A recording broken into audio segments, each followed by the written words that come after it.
So here, welcome to day 2,733 of What You Up To Now. This is a segment where I document my journey, share lessons learned. Originally, as I moved from corporate America and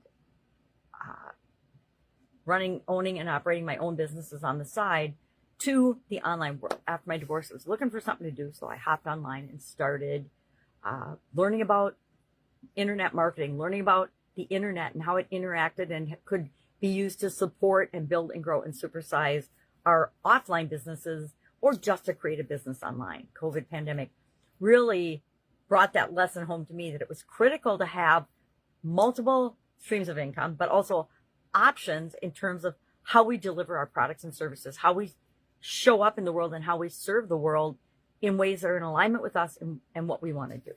Well, today we're talking about mental health and well-being all this month as part of this year's Be a Better You annual challenge, where we're doing one thing every day to be a better version of ourselves. And this year I was simplifying and I decided, okay, how can I make the content that I share in my annual challenge the same as or apply to my Supersizing Your Business group? Because I don't want to let go of my Supersize Your Business group. Love them, love business, will always love business. And so I want to show up for both groups. So I decided that this year, as part of my simplification process, the older I get, the simpler I want things to be and the more aligned. And the more aligned with who I really am. It's more aligned with who I am. And that fits for me.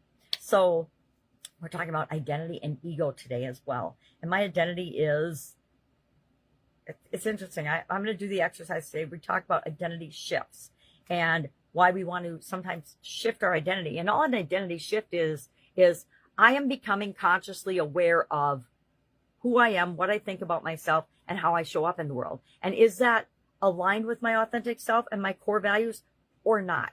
Sometimes, some periods of our life it is, some periods of our life it's not. Part of why I believe I had a sudden cardiac arrest is because up until the point of that event, I was doing all the things that other people thought I should do, and I was living in my ego and totally and completely not aligned with my true self and who I really was. And it got to the point where the universe, God, was going to make me decide if I was going to stop the insanity that was my life back then and create the life I wanted, or if I was going to just be done.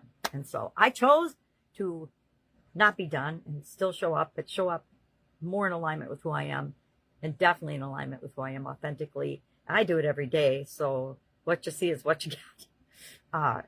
And I'm sure some people think it's ridiculous. I don't get a lot, but I get some hate stuff just like everybody does, right? But I know that I'm not doing it for them. They're not my people, so it doesn't matter what they think. And that is a lesson that was learned with lots of trial and error, just like all the lessons we learn. Some people are gifted enough to have an experience and learn the lesson from it the first time.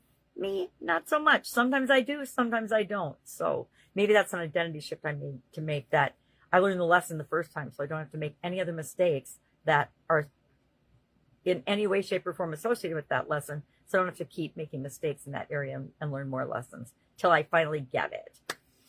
All right. If I can help you in any way, hit me up and ask. If you want to know anything about how to do an identity shift or how our ego impacts our mental health and well-being, and that how to deal with ego and what the difference between ego and identity is, please just ask. Otherwise, go out, make it an awesome day, and I'll, of course, be with you tomorrow.